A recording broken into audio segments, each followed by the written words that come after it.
আরে কি ব্যাপার, মাংসের থেকে এভাবে গন্ধ আসতেছে কেন? এমন একটা গন্ধ আসতেছে মনে হয় যে মরা মুরগি রান্না করছে।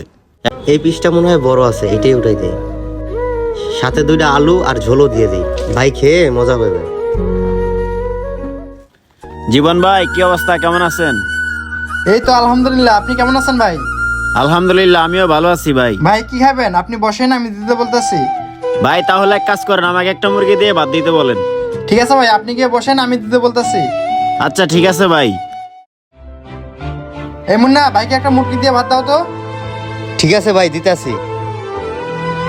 ভাই তো অনেকদিন পর আমাদের দোকানে আসলো, তাইলে বাইরে 1 প্লেট ভাত দিয়ে দিই।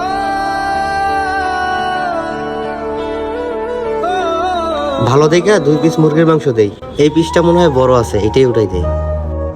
সাথে 2টা আলু আর ঝোলও দিয়ে দিই, ভাই খেয়ে মজা পাবে।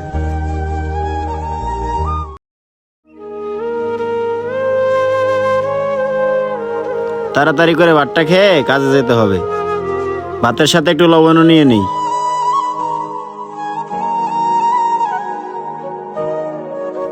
আরে কি ব্যাপার, মাংসের থেকে এভাবে গন্ধ আসতেছে কেন? এমন একটা গন্ধ আসতেছে মনে হয় যে মরা মুরগি রান্না করছে। এখন কিছু বলবো নাকি? না, চিল্লাচিল্লি করা যাবে না, কারণ দোকানে অনেক কাস্টমার আছে। না, এ তরকারি খাওয়া যাবে না। আসছিলাম কত আশা করে মুরগি দিয়ে ভাত খাবো, কিন্তু মুডটাই নষ্ট হয়ে গেল।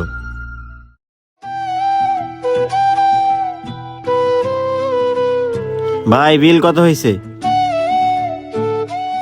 কি ব্যাপার ভাই, খাবার খেলেন না? খাবারের কোনো সমস্যা হয়েছে? না ভাই, কোনো সমস্যা না, আমার একটু পেটের সমস্যা তো এই জন্য খাইনি। আপনার বিল কত হয়েছে? ভাই আপনি মুরগি দিয়ে ভাত নিয়েছিলেন তো, আপনার 200 টাকা বিল হয়েছে। এই লন ভাই 200 টাকা। কি ব্যাপার, মিরাজ ভাই দেখি আজকে ভাত খাইলো না। এই সোলোমান, কেমন আছিস রে? আরে জীবন ভাই নাকি? কি অবস্থা আপনার? আর এত সকাল সকাল আসলেন যে? আরে এত সকাল সকাল কেন হয়েছি বুঝছ নাই? কয়টা আছে দিয়ে দে। হ্যাঁ ভাই, আছে তো 4-5টা। ভাই দিমু নাকি? আরে দিয়ে দিবি মানে, লাগবো দেখি তো তোর কাছে আছি। যে কয়টা আছে তাড়াতাড়ি প্যাকেট করে দিয়ে দে। আমি দেখতেছি কেউ আসেনি, কেউ নেই, তাড়াতাড়ি দিয়ে দে। ভাই দেখেন কেউ আসে নাকি? আমি সবগুলো প্যাকেট করে দিতাছি। জীবন ভাই আছে দেখা তার কাছে আমার মরা মুরগিগুলো বেচতে পারতাছি। তুই তাড়াতাড়ি বল, আমি দেখতেছি কেউ আসেনি। ভাই এই যে লন। এই কয়টায় কি দেওয়া লাগবে তাড়াতাড়ি বল। ভাই 5 পিস তো, আপনি 1000 টাকা দেন। ওই বেটা কি কইতেছস? মরা মুরগি বেটা, তুই 5 পিসের দাম 1000 টাকা চাইতেছস? ওই এক কাজ কর, আমি তোকে 500 টাকা দিই, 500 টাকা রাখ। আচ্ছা ঠিক আছে ভাই, দেন। দাঁড়া দিতাছি।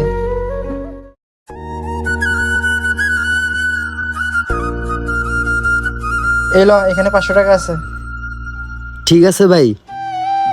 ওই শোন, আরেকটা কথা, এই রাতের ভিতর যদি আর 2-1 পিস বাইরে হয়, পোলাপান দিয়ে পাঠা দিস। আমি টাকা দিয়ে দিব নি, থাক আমি চলে গেলাম।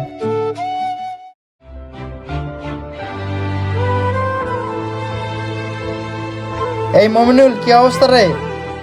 আরে জীবন ভাই, কি অবস্থা?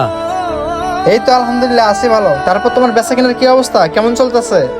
এই তো আলহামদুলিল্লাহ ভালো। আপনার ব্যবসা বাণিজ্য কিরকম চলতেছে? আমার ব্যবসা বাণিজ্য আলহামদুলিল্লাহ ভালোই চলতেছে। এই শোন, তোর এখানে যা বাসি সবজি কাঁচামাল আছে না, আমাকে প্যাকেট করে দে। বুঝলাম না ভাই, আপনি প্রতিদিন সকালে এসে পচা তরকারিগুলো নিয়ে যান, সেগুলো নিয়ে যেয়ে কাস্টমারকে খাওয়ান?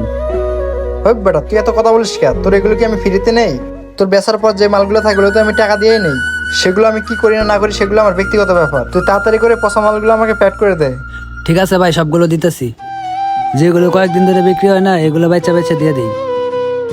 এখান থেকে নষ্ট করলাগুলো দিয়ে দিই। কেউ দেখার আগে তাড়াতাড়ি করে দিতে হবে। ওই বেটা তাড়াতাড়ি কর, কেউ যাতে না দেখে। ভাই নেন। এই যা দিচ্ছ সব মিলিয়ে টাকা কত হয়েছে? ভাই দিয়েন, 500 টাকা দিন। বেটা কি কস?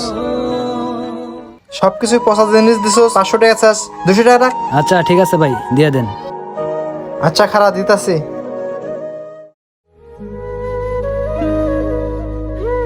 এলো, এখানে 200 টাকা আছে। ভাই কালকে যদি লাগে তাহলে কালকে সকাল তাড়াতাড়ি এসে পড়েন।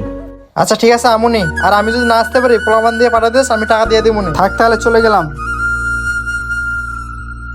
বাবা বাবা তোর কি হলো বাবা? এ জীবন ভাই দাঁড়ান। জি ভাই, কিছু বলবেন?